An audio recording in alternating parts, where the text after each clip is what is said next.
Euclid's geometry. Students, क्या तुम्हें पता है कि फादर ऑफ ज्योमेट्री कौन है?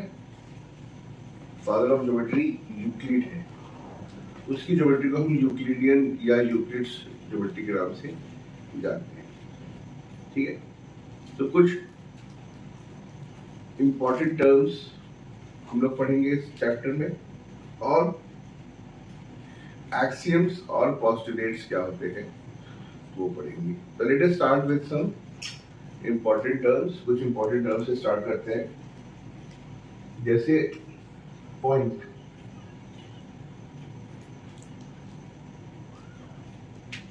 पॉइंट क्या होता है? पॉइंट ये हम पहले भी एक्सप्लेन कर चुके हैं, फिर से बता देते हैं। पॉइंट क्या होता है? पॉइंट कोई ऐसी चीज होती है, एक डॉट होती है, जिसको हम किसी कैपिटल लेटर से, जैसे P से डिनोट कर सकते हैं, और जो किसी चीज की लोकेशन या पोजीशन बताती है। जैसे एटलस में इलाहाबाद कहाँ है, मतलब प्रयागराज कहाँ है, वो जानने के लिए हमें पढ़ना पड़ेगा। लिखा होगा प्रयागराज, उसके ऊपर डॉट बना होगा, तो वो जो डॉट है वो एग्जैक्टली प्रयागराज है। ठीक है, तो ये डॉट हमको किसी चीज की लोकेशन या पोजीशन बताता है। लेकिन क्या इसमें कोई डायमेंशन है? डायमेंशंस क्या होते हैं?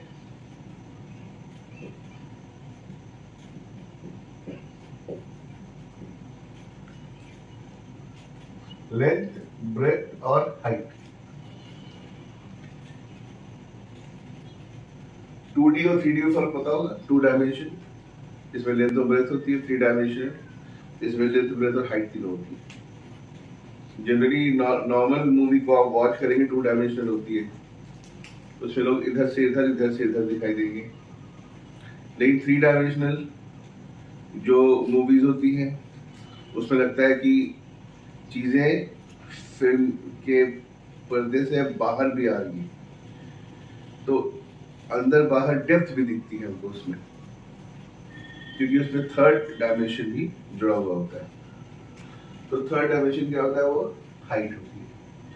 तो लेंथ, ब्रेथ और हाइट 3 डायमेंशन। इनमें से पॉइंट में कुछ भी नहीं है। तो पॉइंट क्या है? पॉइंट एक डॉट है जो हमें किसी चीज की लोकेशन बताती है। उसमें 0 डायमेंशंस होते हैं। 0 डायमेंशंस। So point 0 dimensions. न लेंथ, न ब्रेथ, न हाइट। पॉइंट में न लेंथ होती, न ब्रेथ होती, न हाइट होती है। दूसरी चीज आती है लाइन, लाइन सेगमेंट और रे। हम लाइन हमेशा ऐसे ड्रॉ करते हैं, रे को हम ऐसे ड्रॉ करते हैं, और लाइन सेगमेंट को हम ऐसे ड्रॉ करते हैं। एरो का मतलब होता है कि ये आगे कंटिन्यूअसली, इनफाइनाइटली ये मूव कर रही है। जहां पे एरो नहीं, मतलब ये है कि ये एंड पॉइंट है। ठीक है, तो पहले लाइन क्या है? Line is a collection of points. Points को जोड़ के हम एक लाइन बनाते हैं। और लाइन, लाइन सेगमेंट और रे में फर्क क्या है? और से सुनिएगा। A line has no end points. तो a line has no starting and no ending points. A line has no starting and no ending points.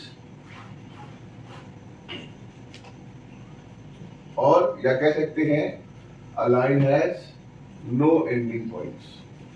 No end points. रे, रे क्या है? Ray has a starting point but no ending point. a starting point but no ending point. या रे को कह सकते हैं रे has one end point. Line segment has two end points. It has two end points. यानी line कह सकते हैं line can be extended. Line moves in both the directions infinitely and indefinitely. Line moves in both the directions infinitely and indefinitely. Ray moves in one direction infinitely and has one end point, and line segment has a fixed or measurable length with two end points. ठीक है, अब हम लोग line, कोई भी line हम खींचते चले जाए और दोनों साइड वो बढ़ती चली जाए, वो लाइन है. लाइन सेगमेंट जैसे अभी हम ज्योमेट्री में यूज करते हैं 5 सेंटीमीटर लाइन, 6 सेंटीमीटर लाइन, वो एक्चुअली लाइन सेगमेंट होती है. लाइन तो कभी खत्म ही नहीं होती. रे, अब रे का एग्जांपल, सबसे अच्छा एग्जांपल है सन्स रेज. कहते ना सन्स रेज, सूरज की रोशनी सूरज से निकलती है और हमारे तक पहुंचती है एक डायरेक्शन में, और वो इनफाइनाइटली चली जा रही है, अर्थ को भी क्रॉस करके आगे निकल जाएगी. ठीक है, तो ये रे ऑफ लाइट है. ठीक है, तो आई होप ये तीनों का डिफरेंस समझ में आ गया.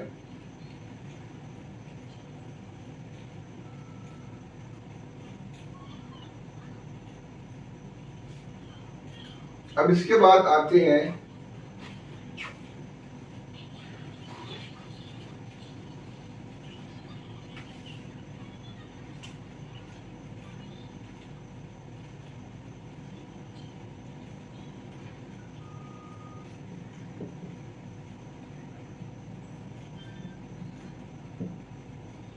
Collinear points.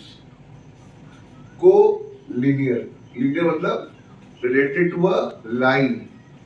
Co means together. तो साथ में when they exist together on a certain line they are collinear. तो एक लाइन पे अगर दो पॉइंट्स हैं तो वो कोलिनियर होगा.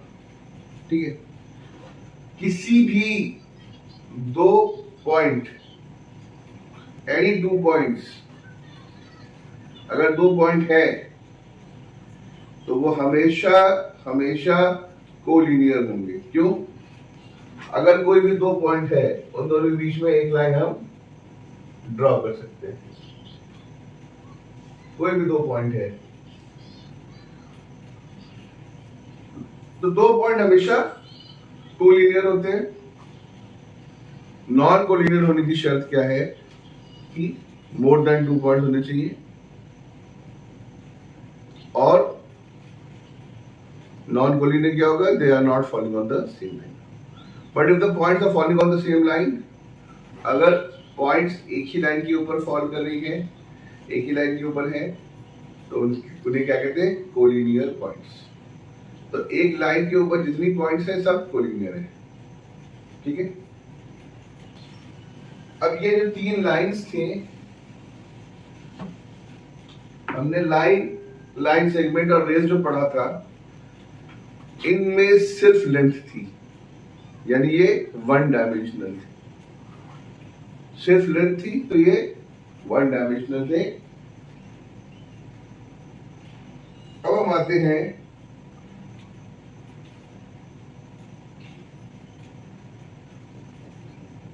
Intersecting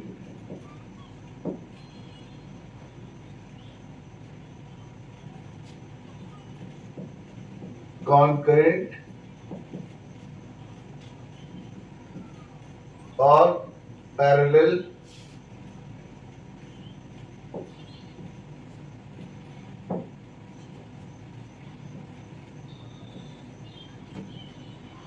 lines. Intersecting concurrent or parallel lines. Intersecting sect का मतलब होता है कट करना. सेक्शन, कट करना. ठीक है, तो आपस में एक दूसरे को कट कर रहे हो तो उसे क्या कहते हैं, इंटरसेक्टिंग। ठीक, जब जब दो लाइंस एक दूसरे को कट कर रहे हो तो वो इंटरसेक्टिंग होंगी। ये क्या है, two lines cutting each other, यानी एक लाइन ये है और एक लाइन ये है, इसे क्या कहते हैं, इंटरसेक्टिंग लाइन। और ये क्या है, this is point of intersection.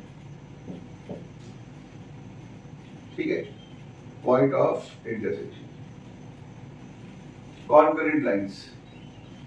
अब दो लाइन एक दूसरे को कट कर रही है तो वो इंटरसेक्टिंग है, या बोल सकते हैं दो लाइन एक पॉइंट से पास हो रही हो तो उसे क्या कहते हैं, इंटरसेक्टिंग। ये पॉइंट ऑफ इंटरसेक्शन है, दोनों लाइन इसी पॉइंट ऑफ इंटरसेक्शन के थ्रू पास हो रही है। जब दो लाइन एक ही पॉइंट के थ्रू पास हो रही हो तो उन्हें कहते हैं इंटरसेक्टिंग लाइंस। लेकिन दो से ज्यादा अगर लाइंस एक पॉइंट से पास हो रही हो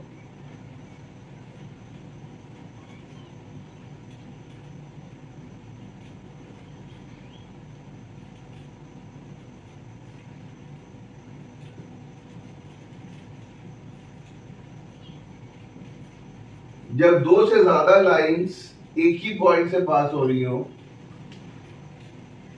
तो इनको कहते हैं कॉनकरेंट लाइंस।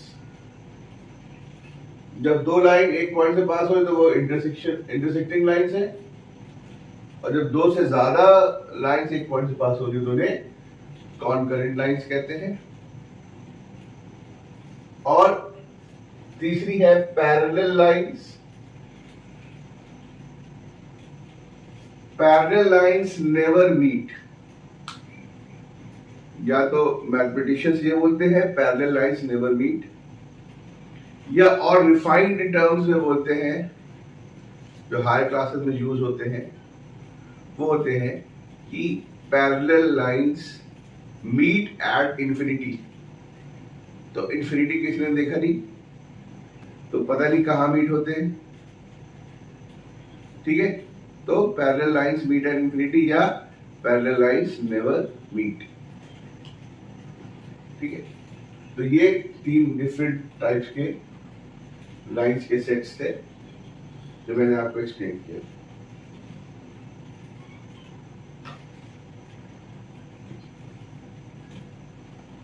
अब सबसे इंटरेस्टिंग चीज, हमने यहां पॉइंट से स्टार्ट किया था।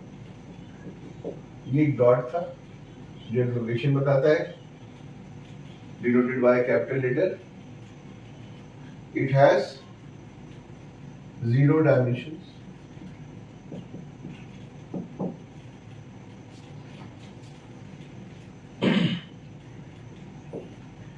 इन्हीं पॉइंट्स को जोड़ के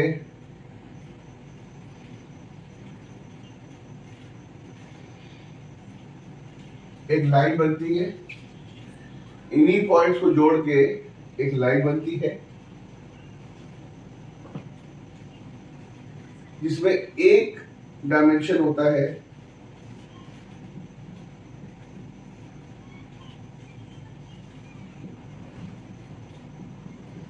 और वो डायमेंशन होता है लेंथ, लंबाई, लेंथ ऑफ अ लाइन, एक डायमेंशन। ठीक है, फिर आता है प्लेन। प्लेन कैसे बनता है, जब बहुत सारी लाइंस एक साथ जुड़ जाती हैं, बहुत सारी लाइंस एक साथ जोड़ दी जाती हैं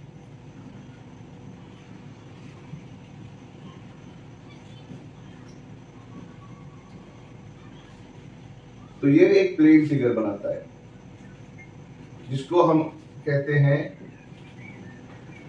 रेक्टिलिनियर रेक्टिलिनियर फिगर, क्योंकि लाइन को जोड़ के बनती है, इसे रेक्टिलिनियर फिगर कहते हैं। और ये एक डायमेंशन हो गया, ये एक डायमेंशन हो गया, तो ये होते हैं टू डायमेंशनल या 2D फिगर्स। तो plane are two dimensional figures, lines are one dimensional figure और पॉइंट्स आर जीरो डायमेंशनल। ठीक है, अब इसी को प्लेन के ऊपर प्लेन के ऊपर प्लेन के ऊपर प्लेन रख के थ्री डायमेंशनल बन जाता है। ठीक है, तो ये कुछ इंपॉर्टेंट टर्म्स थे ज्योमेट्री के जो मुझे आपको बताने थे। अब हम लोग आते हैं एक्सियम्स और पोस्टुलेट्स में। सबसे पहले आपके सामने हम एक्सियम्स और पोस्टुलेट्स को हम डिफाइन करते हैं। एक्सियम्स, अगर मैं बोलूं you are your father's son, so your father's name is X, then Mr. X son is you। ठीक है, जैसे मेरे फादर का नाम SZ हसन, तो यही बोला जा सकता है SZ हसन का बेटा मैं। क्या इसमें कोई चीज नई है? अगर मैं बोलूं कि तुम अपने छोटे भाई से बड़े हो, तो क्या ये बताना जरूरी है कि तुम्हारा छोटा भाई तुमसे छोटा है? ये तो ऑब्वियस सी चीज है, ये अंडरस्टूड है, ये यूनिवर्सल फैक्ट है। या तुम अपने छोटे भाई छोटी बहन से बड़े हो, तो तुम्हारी छोटी बहन तुमसे छोटी है। ठीक है, अगर तुमने क्लास में टॉप किया है तो बाकी बच्चों के नंबर तुमसे कम है। क्या ये किसी जगह प्रूफ करने की जरूरत है? क्या ऐसी चीजों को हमें प्रूफ करना पड़ेगा? या हम बोल देंगे ये तो बहुत ऑब्वियस सी चीज है, ये तो फैक्ट है, ये तो यूनिवर्सल ट्रुथ है, ये तो यूनिवर्सल ट्रुथ है। अगर एक आदमी दूसरे का बड़ा भाई है तो दूसरा पहले का छोटा भाई होगा, ये तो यूनिवर्सल फैक्ट है। अगर एक के मार्क्स दूसरे से ज्यादा है तो दूसरे के मार्क्स पहले से कम होंगे, ये यूनिवर्सल फैक्ट है। तो एक्सियम्स में हम लोग कुछ ऐसी चीज पढ़ेंगे जो तुम सोचोगे अरे इसको पढ़ना क्या है, ये तो हम जानते हैं पहले से। तो जो हम चीजें हम पहले से जानते हैं मैथमेटिक्स में, उसी को हम एक्सियम कहते हैं। यानी ये वो यूनिवर्सल फैक्ट्स हैं, ये वो यूनिवर्सल ट्रुथ है जिसको हमें प्रूव करने की जरूरत नहीं है। थ्योरम प्रूव करना पड़ता है, हाइपोथेसिस प्रूव करना पड़ता है,